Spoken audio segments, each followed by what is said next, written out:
Entonces ahí se hablaba ya latín, los romanos hablaban era latín. Entonces ya el hebreo, el arameo y el griego dejaron de ser la lengua de la gente y la lengua de la gente puso tradujera la Biblia al latín, que era el idioma que hablaba todo el mundo. El arameo y griego al latín. Entonces, para la época en que el español nació, una Biblia en latín, pero también existía el Antiguo Testamento en griego. ¿Por qué? Porque unos 300 años antes de Cristo, los judíos decidieron traducir el Nuevo Testamento, que era lo único que había, porque cuando vino Jesucristo no existía el Nuevo Testamento, no se había escrito.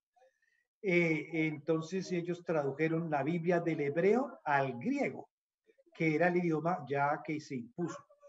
Más que todo, no tanto porque se hablaba en Palestina, sino porque los dispersados por la última persecución vivían en Egipto, y Egipto ya no hablaba egipcio, ni los jeroglíficos, ni nada de eso. Ya 300 años antes de Cristo, el idioma de los jeroglíficos ya era antiguo. En el 300 años antes de Cristo ya era antiguo, ahí se hablaba era griego.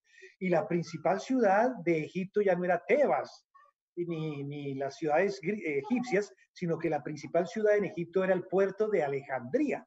Y el nombre Alejandría viene de Alejandro Magno, el griego, que invadió todo el mundo. Entonces, Alejandría era una ciudad griega a pesar de quedar en Egipto. Era una ciudad, probablemente la ciudad más grande del mundo en esa época, 300 años antes de Cristo. Entonces, allá había una colonia judía muy, muy grande, muchísimos. Y obviamente ya los hijos y los nietos ya no hablaban el hebreo. Es como ahorita yo, por ejemplo, yo soy inmigrante en los Estados Unidos y mis hijas ya no hablan español, a pesar de que yo solo les hablo en español. Ellas hablan español, ellas lo entienden, pero no lo hablan.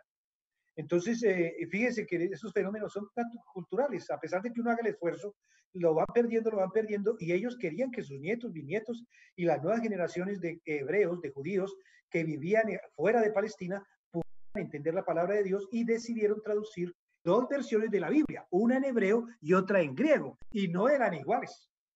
No eran iguales. Por eso de que le quitaron Jehová y lo pusieron el Señor, no es los años antes de Cristo. Donde en el texto hebreo decía Yahvé o Jehová, ellos pusieron Kyrios en griego, que quiere decir el Señor. Entonces, ¿quiénes decidieron que el Antiguo Testamento en una traducción en griego para sus compatriotas de la dispersión? Ellos fueron los que tuvieron ese invento, esa decisión de poner ya, vivió aquí en la tierra, ya tenía en sus manos una versión en hebreo que decía Yahvé. Curiosa, el Señor Jesucristo, al menos hasta donde yo conozco los evangelios, jamás se puso bravo, ni se puso a discutir, ni le gastó 10 segundos ni 10 minutos al tema de por qué si las dos versiones no eran iguales, qué pasaba, cuál es el problema, no usen esta, no usen esta, prohibida aquella, vetada esta, solo se permite esta, ¿no? Y él vivió en un ambiente donde había por lo menos dos versiones de la Biblia y no eran iguales. Eso es otra cosa que vamos aprendiendo aquí en este. Y lo más curioso que ya les dije, ¿no? Él citaba la versión en griego. La versión en griego. Bueno, la Septuaginta se llama esa versión. Bueno, esas dos versiones ya para el siglo XI, XII, ya de nuestra era, cuando ya... Yes, ok. Ya en el siglo XII que pasa un fenómeno, que ya el Imperio Romano también cayó. El latín empezó a dejar de ser la lengua franca, la lengua mundial, que se hablaba en todos los rincones del imperio. ¿Por qué? Porque se cayó el imperio. Pero a diferencia de los procesos culturales y sociales anteriores, el latino fue reemplazada por otra lengua del nuevo imperio que sucedió o que reemplazó a los romanos. ¿Por qué? Porque ningún imperio reemplazó a los romanos.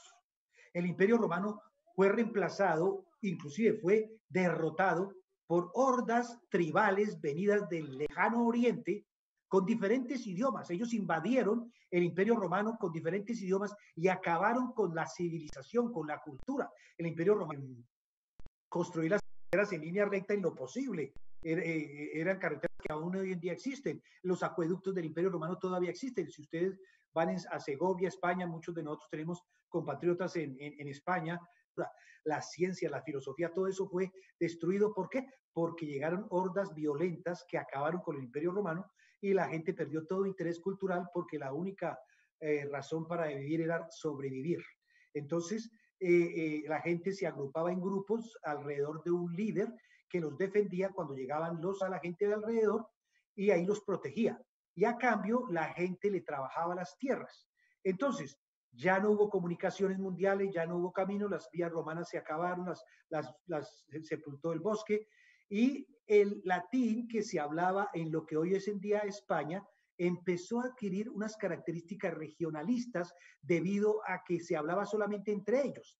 Y fue evolucionando hasta que resultó en una nueva lengua que se llama el francés, y así con el italiano, con el rumano, con el portugués, y nacen las lenguas llamadas romances, que romance no viene de romance, de romántico, sino de Roma, que hablaba latín. Entonces las lenguas romances son las que son derivadas del latín, una de ellas, la principal, el español, nuestro idioma. Entonces cuando nace el español, nosotros encontramos que está la Biblia en latín, pero que ya la gente no la entiende, sino solo los curas. Porque la gente ya no habla latín, sino habla español, que es un latín evolucionado. Entonces, hay la necesidad de traducir la Biblia del latín al español. Hay un asunto muy curioso, que el comienzo de la traducción bíblica en español coincide con el comienzo del poderío español en Europa. Entonces, la primera potencia europea es España. España es el primer reino, la primera entidad política que empieza a configurarse como un país con identidad y con idioma. El primero de todos esos es España. ¿Por qué? Porque España tuvo un fenómeno que fue el de la invasión árabe. Los árabes trataron de invadir Europa y empezaron por España, y eso fue aproximadamente en el siglo VII. Y curiosamente parece que fueron invitados por los judíos. Hoy en día los judíos y los árabes no se pueden ver, pero parece que los que invitaron a los árabes a invadir España, o por lo menos Toledo, fueron los judíos, porque ellos no soportaban la crueldad y el maltrato de los reyes cristianos. Los reyes cristianos eran antisemitas, terriblemente violentos y crueles contra los que no eran cristianos, o sea, contra los judíos. Y los árabes, curiosamente, en esa época eran muy liberales, muy amplios. Ellos no ponían problema con la religión de los súbditos de los reinos o de los califatos árabes. Entonces, los árabes invaden España y casi que la invaden toda.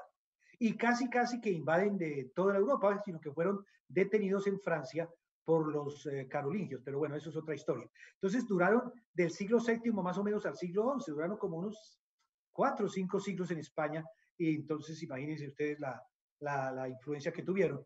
Pero los reyesuelos de los pequeños reinecitos que había todavía en España, lucharon para tratar de ir sacando a los árabes de España y devolverlos al norte de África.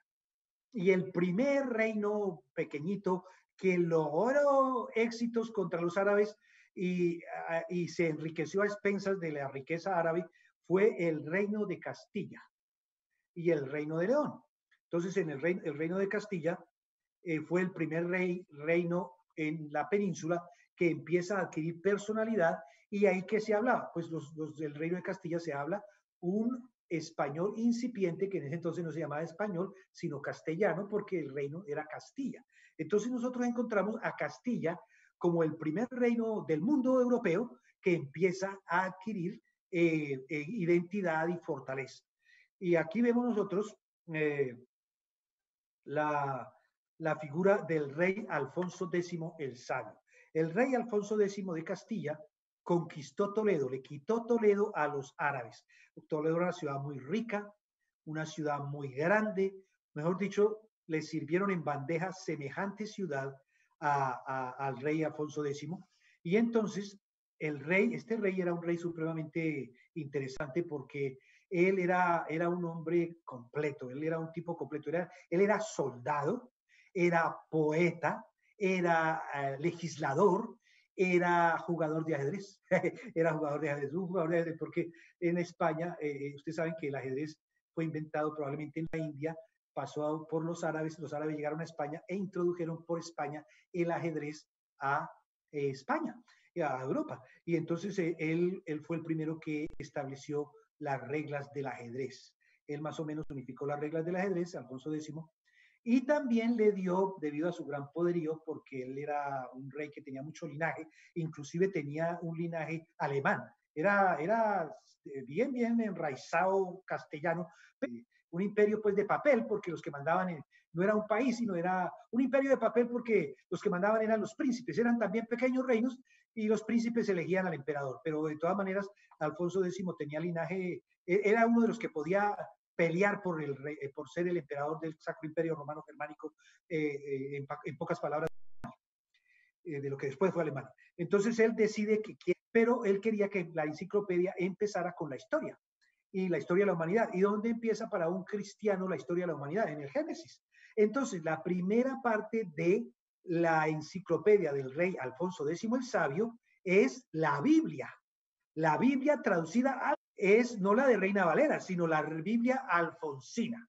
La Biblia alfonsina, ¿por qué se llama alfonsina? Por el rey Alfonso X el Sabio. Más o menos en el siglo XII hay un sabio. Los primeros tomos de esa enciclopedia son la Biblia, del Génesis al Apocalipsis.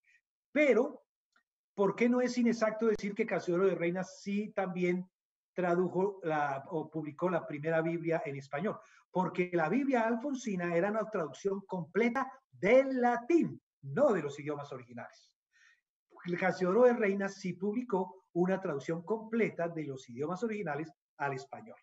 Pero la primera Biblia completa en español no fue la de Casiodoro, sino fue la del rey Alfonso X el Sabio, más o menos por el año 1200. No hay ninguna otra Biblia en ningún idioma europeo que haya sido traducida antes de esa fecha.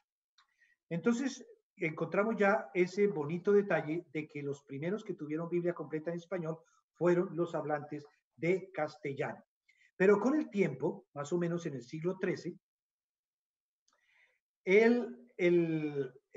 Toledo, en la ciudad de Toledo, se presentó un fenómeno muy curioso que no se ha vuelto a presentar en el mundo.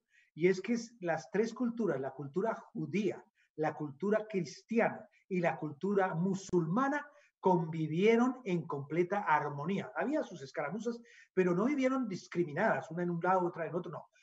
En Toledo se conjugaron las tres culturas y vivían en completa armonía, hasta tal punto que hubo un intercambio cultural magnífico, porque en Toledo se empezó a hacer traducciones del árabe al español, del árabe al hebreo, del hebreo al español, del hebreo al árabe, del hebreo y del árabe al español, al castellano, podemos decir en esa época. Entonces, eso es lo que se conoce en la historia de la traducción mundial como la Escuela de Traductores de Toledo. La Escuela de Traductores de Toledo, aunque fue un edificio que hoy en día no está en pie, fue más bien una corriente de traducción mundial que se llama la Escuela de Traductores de Toledo. Entonces, para el siglo XIII más o menos, uno de los nobles españoles, el gran maestre de la Orden de Calatrava, Íñigo López de Mendoza, no era Íñigo López de Mendoza, era otro tipo, que era el gran maestre de la Orden de Calatrava. Él decidió que por qué no tener el Antiguo Testamento del hebreo al español. En lugar de tener el Antiguo Testamento, como ya se tenía por la Biblia alfonsina, del latín al español, el gran maestre de la Orden de Calatrava dijo, yo quiero que el Antiguo Testamento esté traducido del hebreo, no del latín al español. Y él lo logró. Bueno, los mejores hebraístas del planeta estaban en Toledo, porque en Toledo había una colonia judía tremenda. Los judíos habían estado ahí toda la vida, desde siglos estaban ahí, desde antes de los árabes. Hablábamos ahorita de que ellos invitaron a los árabes a que invadieran España. Entonces en Toledo había una gran cultura judía, y uno de los grandes rabinos de Toledo, el doctor Moisés Arragel, Moisés, nombre judío, Moisés Arragel, fue que se encargó de traducir el Antiguo Testamento del hebreo directamente, la lengua original, del hebreo al español. Esa se llama la Biblia de Alba, y la llaman Biblia porque para los judíos la Biblia solamente es de Génesis a Malaquías. La Biblia de Alba es la traducción directamente de los idiomas originales, hebreo y arameo, al español, patrocinada por el gran maestre de la Orden de Calatrava en Toledo. La Biblia de Alba, siglo XIII. El duque de Alba no tuvo nada que ver en esa traducción, sino que él compró esa Biblia y por eso se llama la Biblia de Alba. Está expuesta en Madrid, en el Palacio de Iliria en Madrid, ahí se puede ver. Bueno, ya tenemos la Biblia completa en español desde el siglo XII, del latín al español, ya tenemos siglo XIII, el Antiguo Testamento traducido del hebreo al español, y viene la traducción del Nuevo Testamento del griego al español. Y aquí sí está Íñigo López de Mendoza, se me cruzaron los cables, Íñigo López de Mendoza, o Testamento traducido del hebreo. Ahora yo quiero patrocinar el Nuevo Testamento que fue escrito en griego, de la lengua original, no de los textos originales, de la lengua original griega al español, y patrocina la traducción de convertido en cristiano, pero judío, de raíces judías, llamado Martín de Lucena. Martín de Lucena, un converso cristiano venido del judaísmo, él tradujo del griego el Antiguo Testamento traducido del hebreo al español en un libro aparte, y ya tenemos el Nuevo Testamento traducido del griego al español por Martín de Lucena, patrocinado por el Marqués de Santillana, que era un gran los colegios de Panamá, de Editorial Santillana, porque viene ahí de este tipo, que fue un traductor, un mecenas de las artes. ¿Por qué los poderosos patrocinaban evangélicos? No había pasado la reforma. Porque la Iglesia Católica, la Iglesia Cristiana tenía un poder muy grande, entonces ahora están empezando a haber países, entidades nacionales, y quieren tener su poder y quieren hacerle contrapeso a la Iglesia, y la Iglesia siempre en la mediación, porque al quitarle esa intermediación debilitaban el poder de la Iglesia. Por eso los grandes, los reyes, los duques, los marqueses, los maestres de las órdenes importantes de España, los precursores de la Reforma fueron españoles. Como toda cosa importante en toda sociedad y en toda época histórica, las cosas importantes suceden en la potencia mundial de la época. Por ejemplo, hoy en día los que mandan, por ejemplo, el computador lo inventaron ellos, la potencia después de la Edad Media, España. Entonces las grandes cosas sucedieron en España. Por ejemplo, la Reforma, los precursores de la Reforma. Entonces tenemos en 1437 a los herejes de Durango. Los herejes de Durango. Los herejes de Durango fueron los precursores de la Reforma mundial. Yo di esta conferencia en México y los mexicanos me decían, ay, hermano Rafael, de Durango, de Durango. Sí, de Durango, pero no México. De Durango o el País Vasco, de Durango, España. Ellos fueron muy lindos, gente maravillosa. Lo único que sabemos de ellos es gracias a las actas de los enemigos de ellos, los inquisidores. No sabemos realmente qué creían, pero de las actas de los juicios que le hicieron a ellos, todos murieron quemados en la hoguera, y murieron quemados sus vidas en la hoguera y sus libros en la hoguera.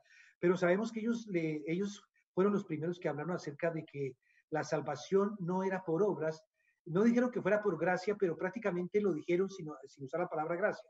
Dijeron que la salvación era por el puro amor de Dios. Solo porque Dios amaba tanto al ser humano que por él, por su puro amor, salvaba al hombre, no por obras. ¿Eso qué es? Pues gracia, salvos por gracia, aunque no mencionaran esa palabra.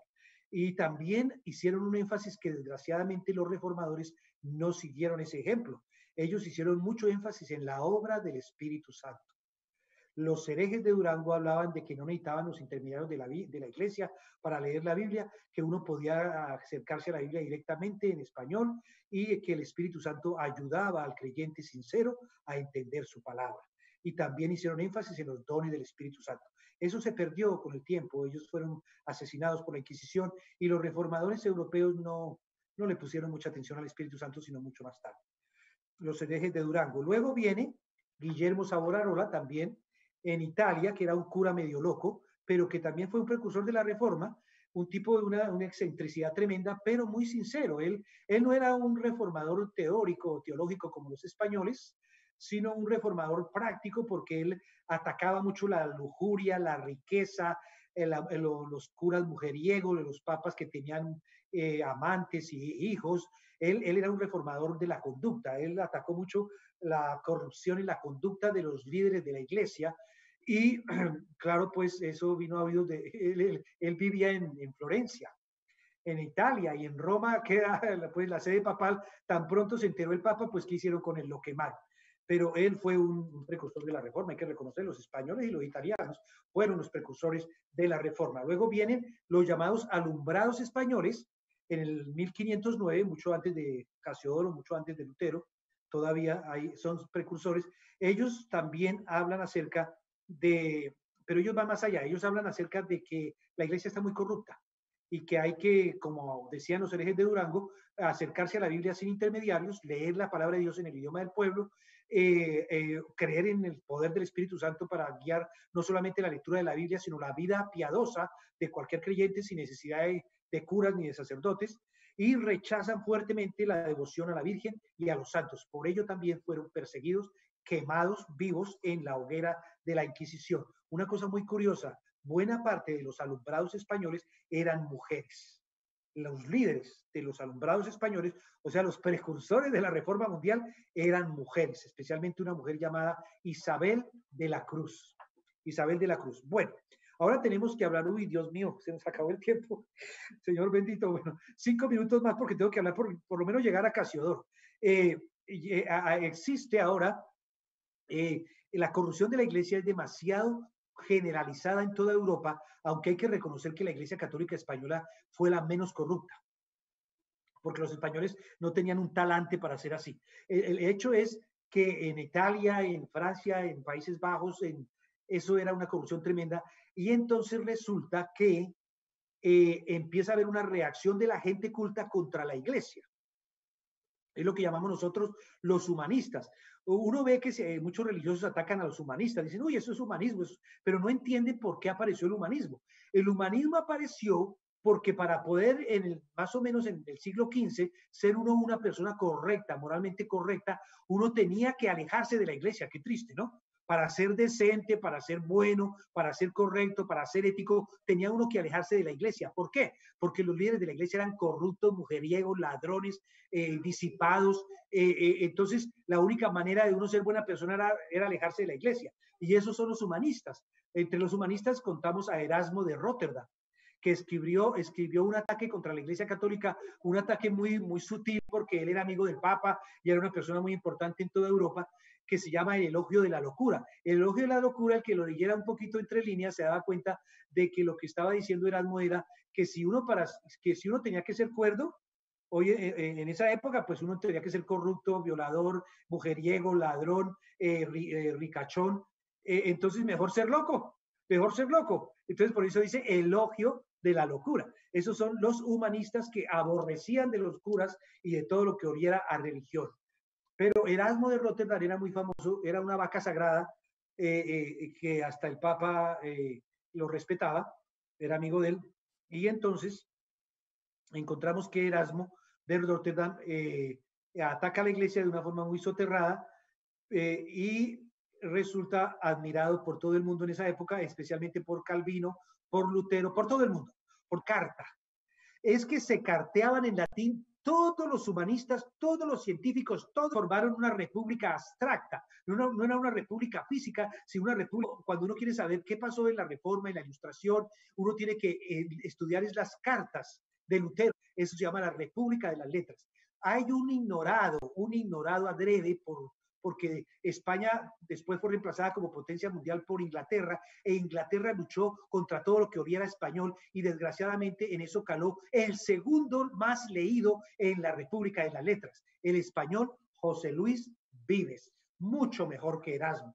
Para mí el español José Luis Vives fue mucho mejor que Erasmo. ¿Por qué? Porque José Luis Vives fue el precursor de la reforma, precursor de la zoología, precursor de la botánica, precursor de la medicina, precursor de la moderna medicina, precursor de la moderna astronomía. Fue el primero que desligó la astrología de la astronomía, porque entonces todo el mundo era a la vez astrólogo y astrónomo. No había esa diferencia. Uno se escandaliza mucho de ver a muchos reformadores que andaban con la astrología y dicen, uy, eso es el diablo, eso es que estaban endemoniados. No, eran científicos, y la astrología y la astronomía tenían, todavía no se habían deslindado, las ciencias modernas no habían aparecido todavía. Y él fue el primero, José Luis Vives, el primer humanista que desligó la astrología de la astronomía. Ustedes tienen que leer a ese gran José Luis Vives. Él fue precursor de Bacon, fue precursor de Descartes, fue un gran hombre. Pero ahora viene Juan de Valdés, que hace la traducción del Nuevo Testamento, de algunos textos del Nuevo Testamento. Y luego viene, tenemos que hablar, lo siento, pero tenemos que hablar ya de Casiodoro de Reina. Casiodoro de Reina fue un monje jerónimo. Vea lo curioso, un monje jerónimo. ¿Quiénes son los jerónimos dentro de la Iglesia Católica? Pues una orden de curas que les gusta la Biblia. ¿Y por qué se llaman jerónimos? Por aquel jerónimo que les dije yo al principio de esta entrevista, que fue el que tradujo la Biblia completa de los idiomas originales hebreo y arameo y griego al latín. Entonces los monjes jerónimos eran los de la Iglesia Católica o de la Iglesia Cristiana que se dedicaban al estudio de la Biblia. Él fue un monje jerónimo del monasterio de San Isidoro del Campo en Sevilla, y él, no les puedo contar qué pasó con él, sino voy a hablarles de su traducción. Él fue perseguido por la Inquisición, perseguido por el Estado español. Felipe II puso precio a su cabeza, organizó un comando de funcionarios, soldados españoles, para secuestrarlo y llevarlo secuestrado a Madrid para quemarlo. Es muy interesante esa historia, pero en otra ocasión podemos hablar de ella. Él tradujo la Biblia de los idiomas originales al español. Sí, es cierto, ya había una Biblia completa en español, pero era traducida del latín. Sí, es cierto, estaba el Antiguo Testamento traducido del hebreo al español, y el griego y el Nuevo Testamento griego del español del griego al español, pero no en un solo tomo. El primero que puso la Biblia completa en español, traducida de los idiomas originales hebreo, arameo y griego, fue Casiodoro de Reina en 1569. Ahora, él mismo reconoce en su prólogo que él no hizo toda la traducción completa, él no la hizo. Ahí hay otro ignorado de la traducción bíblica que fue el gran, mi cabeza, Alonso de Encinas. Francisco de Encinas. Francisco de Encinas fue un tipo tremendamente interesante, un biblista, un tipo rico, era hijo de una familia ricachona de Burgos. Él tradujo el Nuevo Testamento, lo tradujo todo, el Nuevo Testamento del griego al español, porque el que había de Lucena ya estaba caducado. Entonces lo tradujo por invitación de Calvino y de Lutero, o mejor, de Melactón, el secretario de Lutero. Melactón era la eminencia gris de Lutero, y lo quería mucho. Melactón quería a Francisco de Encinas como un hijo. Incluso Francisco tradujo el Nuevo Testamento al griego, iba a traducir toda la Biblia porque él dominaba como nadie el hebreo, arameo y griego, el latín, pero murió de peste a los 33 años. Pero dejó su traducción, que fue la que utilizó Casiodoro de Reina en buena parte para la Biblia del Oso. Y entonces tenemos que la traducción de Casiodoro tiene deuda con Francisco de Encinas, que tradujo la Biblia, el Nuevo Testamento del griego al español. Bueno, aquí nos toca parar.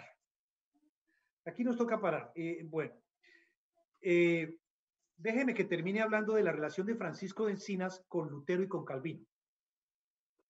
Francisco de Encinas, un tipo guapo, así como yo, no, mentiras, un tipo bastante atractivo, bastante humilde, bastante docto, bastante joven, caía bien en todas partes.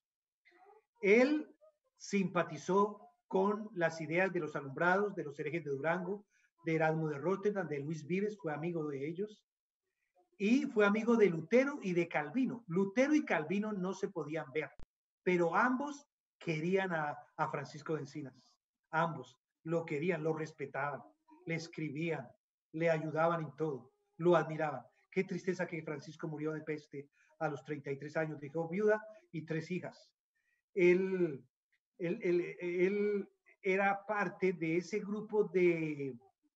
Es que miren, los reformadores europeos, tanto luteranos como calvinistas, no sabían qué hacer con los reformadores españoles.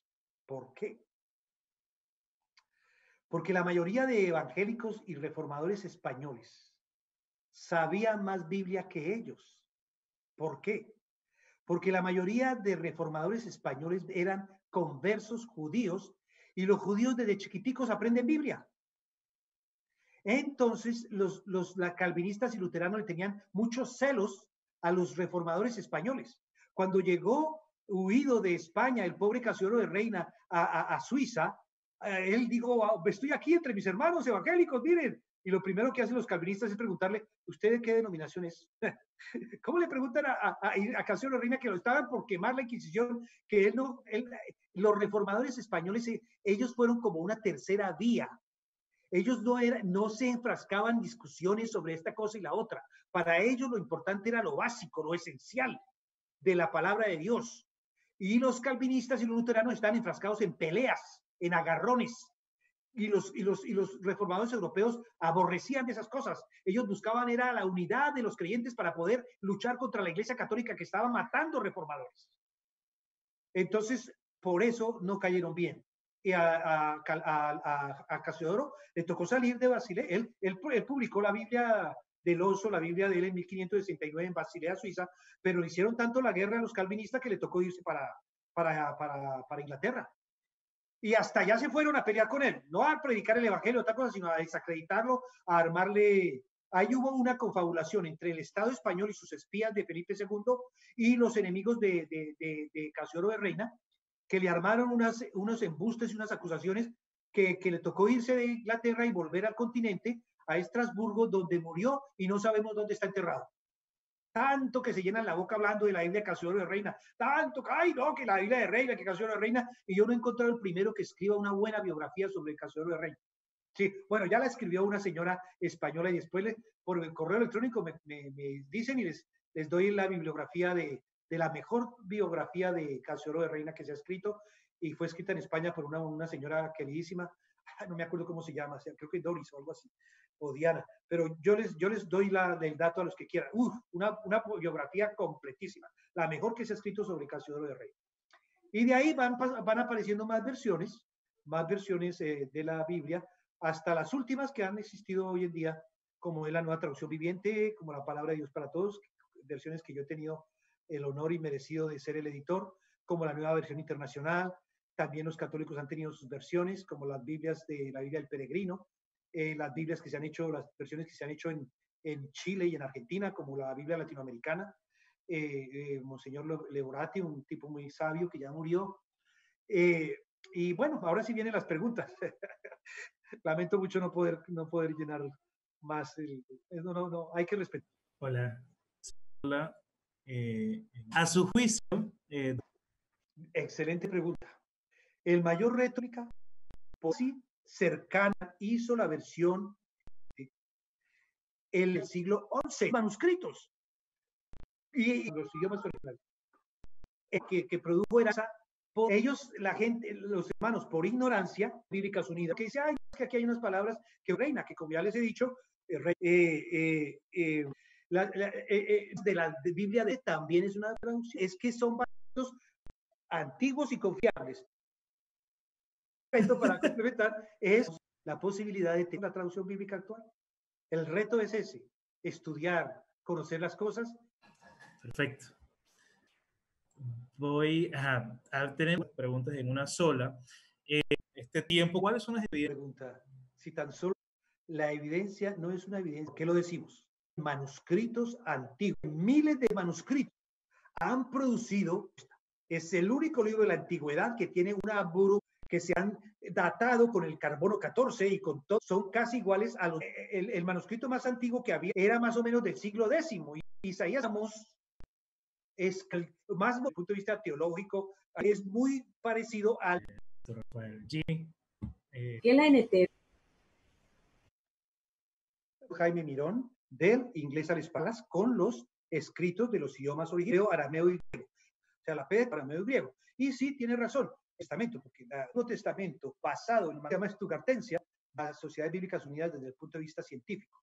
Dice, la crítica textual establecer los textos varios siglos.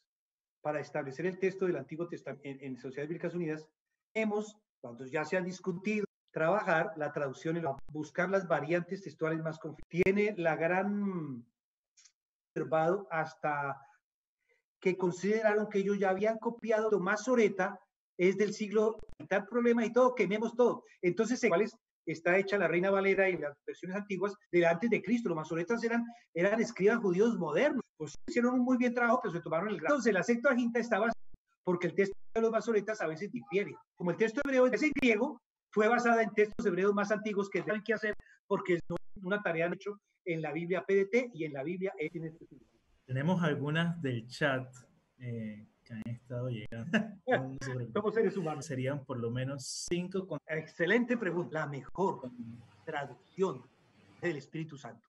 Llámese NBI, la mejor traducción de la Biblia a aquellos que necesitan de la salvación. Esa es. Me gustó esa. El pionero de esa escuela de traducción fue el doctor Eugenio Nida, o como dicen en inglés, Eugene Nida. Gran teórico de la traducción, no solamente de la Biblia, sino mundial.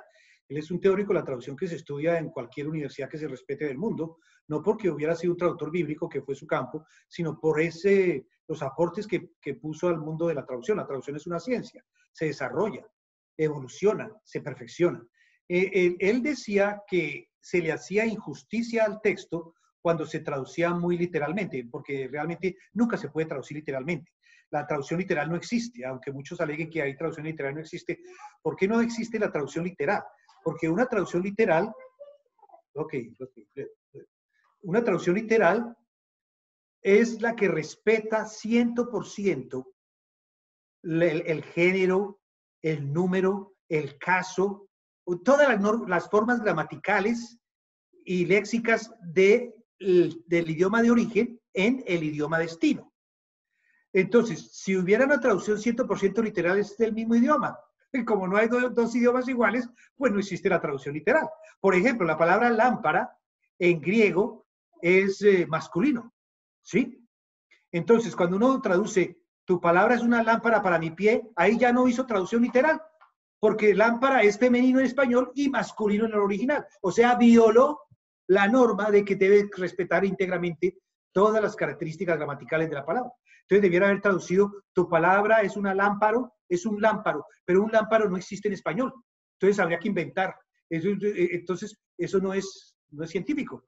Uno no puede inventar un idioma, uno tiene que respetar el idioma destino. Entonces el doctor Eugenio Nida decía que hay que traducir más bien la intención, las ideas que procuraba decir la lengua fuente. Yes. Entonces,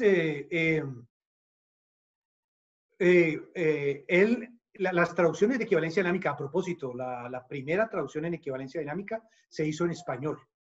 El Nuevo Testamento, Dios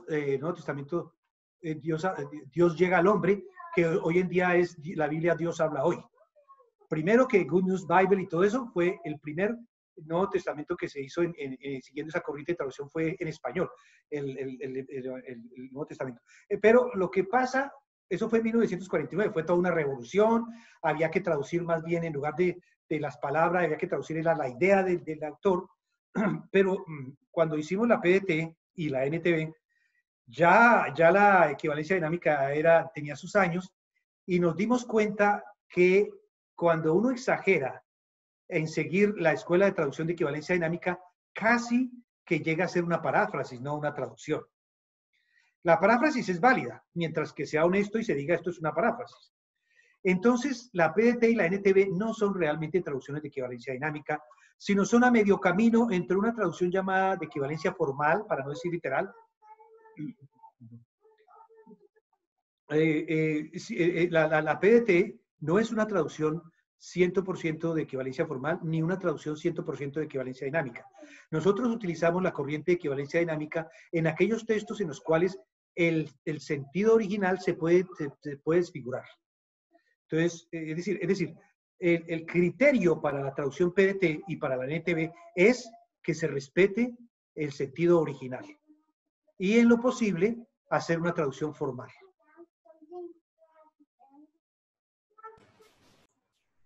Muchas gracias. Ginny, estás en mute. Ajá. Seguimos en otras preguntitas que nos pasaron por aquí por el chat. Dice una pregunta. Se dice que el pasaje de la mujer sorprendida en adulterio, la frase que tira la primera piedra es una variante textual que no estaba en los originales. Entonces, ¿por qué es usada en la NTV? Bueno, es de esas preguntas que uno dice, bueno, qué pena, se me acabó el tiempo. Bueno, sí, buena pregunta, buena pregunta. Hay que contestarla, hay que contestarla. Bueno, no solamente ese pequeño versículo, sino toda la perícopa, todo el texto de la mujer adúltera no aparece en los manuscritos más antiguos y más confiables. Pero hay que respetar la tradición. Es decir, mire, hay tantos factores en la traducción bíblica. Esos son uno de los desafíos que me hacían en la primera pregunta. Nosotros en la PDT decidimos que aunque no aparece en los manuscritos más antiguos y confiables, lo íbamos a dejar poniendo una nota al pie de página, siendo honestos y diciendo, este texto no aparece en los manuscritos más antiguos y más confiables. Y lo hicimos, y eso fue lo que hicimos. Pero sí es verdad, no aparece en los manuscritos más antiguos y más confiables, pero aparecen algunos, pero no los más antiguos y más confiables. Ok, otra preguntita. Esta pregunta tiene más que ver con el mismo proceso de traducción.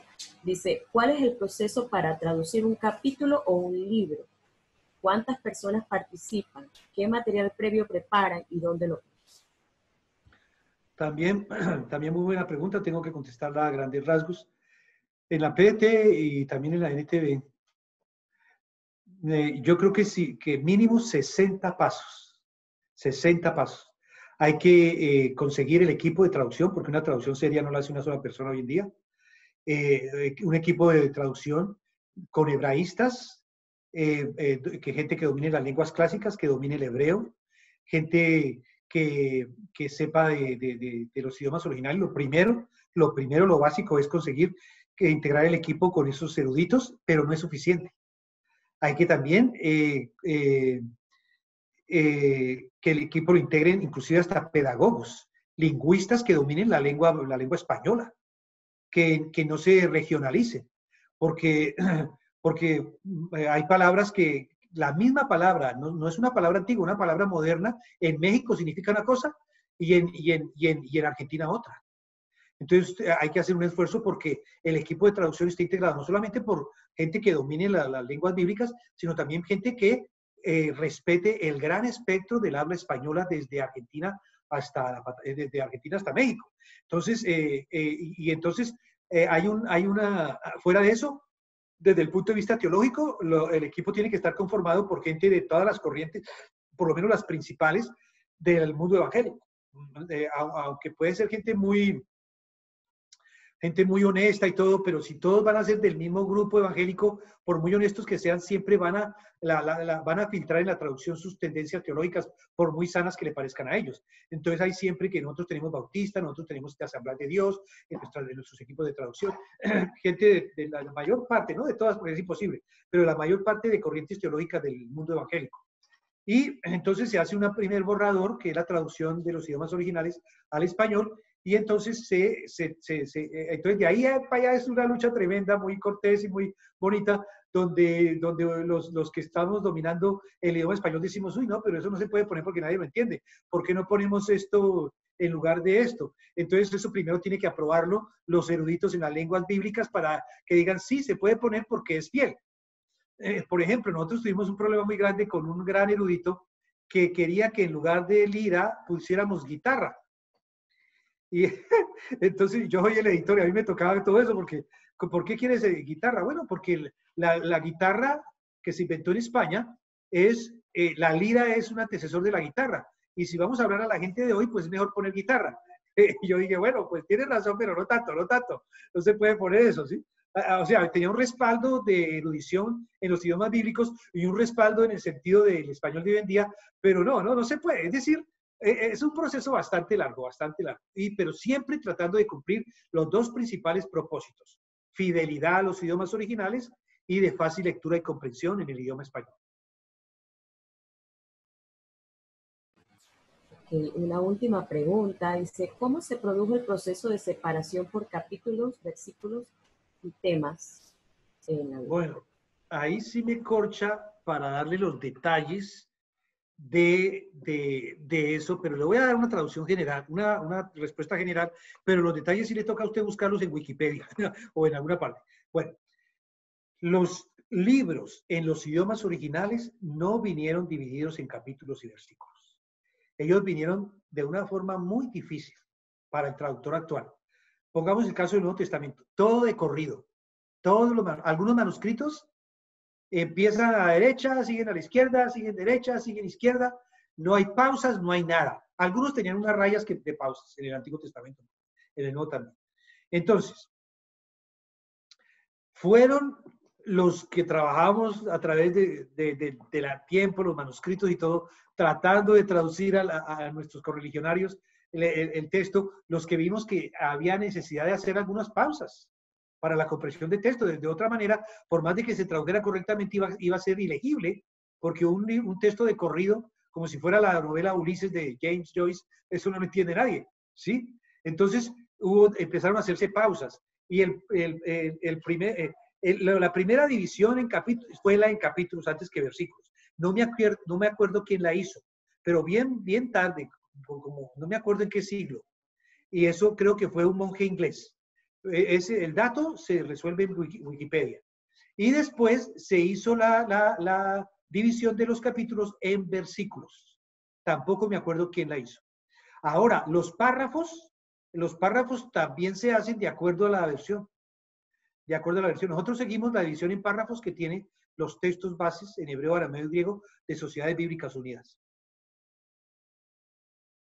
O sea que cuando uno está complicado ahí, quiere hacer un estudio, uno tiene que ignorar eso, tratar de dominar la lengua, si es Nuevo Testamento, tratar de dominar el griego, porque ni siquiera los textos base le ayudan, porque aunque sepa griego, la división en párrafos es una división, si pudiera decirse, artificial. Entonces le toca a uno ignorar todo eso para la exégesis y profundizar de otra manera. Muchísimas gracias, pastor. Quisiéramos que pues, nos diga algún comentario de exhortación, de ánimo con respecto al estudio de la palabra de Dios, a profundizar más en estos temas que son importantes para la iglesia y que son importantes para cada creyente, para que podamos así también compartirlos con otros que están muchas veces cuestionando la procedencia de la Biblia, dudando de su credibilidad, etc. Sí, bueno, lo primero que tengo que decirles es que yo confío y en mi humilde opinión represento a los eruditos de habla española, de todo el mundo de habla española, de los Estados Unidos hispano y de toda nuestra América y de España. Ustedes van a hacer lo mejor que nosotros. Ustedes van a hacer lo mejor que nosotros. Entre ustedes van a estar los hebraístas, los expertos en griego y en arameo del futuro. Ustedes tienen mucho en qué basarse y van a ser, no importa que son pobres o ricos, no. Ustedes tienen la inteligencia y van a ser nuestros sucesores, van a salir adelante. Úsenlos, estudien con nosotros. Pero ustedes tienen un gran impedimento, que es un segmento de la Iglesia Evangélica intolerable, intransigente, que está haciendo mucho daño. Yo les exhorto a ustedes a que perdonen a esos hermanos, lo hacen por ignorancia. Eso fue lo que recibieron, eso es lo que dan, y no los ataquen, perdónenlos. Traten de dialogar con ellos. O mejor, vayan a otro lado, vayan al mundo que necesita el Señor Jesucristo. Únanse entre ustedes. Conversen entre ustedes, hagan clubes de lectura, hagan clubes de estudio de hebreo, clubes de estudio de griego, pues sigan para adelante, ustedes son mejores que nosotros y van a llegar aún más. Tienen buenos ejemplos y malos ejemplos. Adelante muchachos, adelante profesores, adelante rectores de seminario. Estamos el mundo es nuestro, adelante.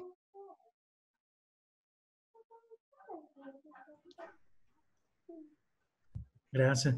Bueno, igual para complementar ahí el cierre, doctor Rafael, pues de parte del estudiantado, habemos casi 50 personas conectados el día de hoy y estoy leyendo el chat de muchas personas ya agradeciendo, ¿no?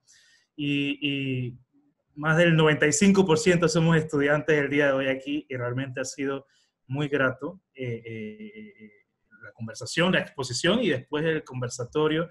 Y sé que, como usted dice, ¿no? Vamos para adelante, uno es nuestro y que hablemos, o sea, que no solamente podamos quedarnos con todo este conocimiento, sino que podemos llevar el Evangelio, ¿no? Y con propiedad.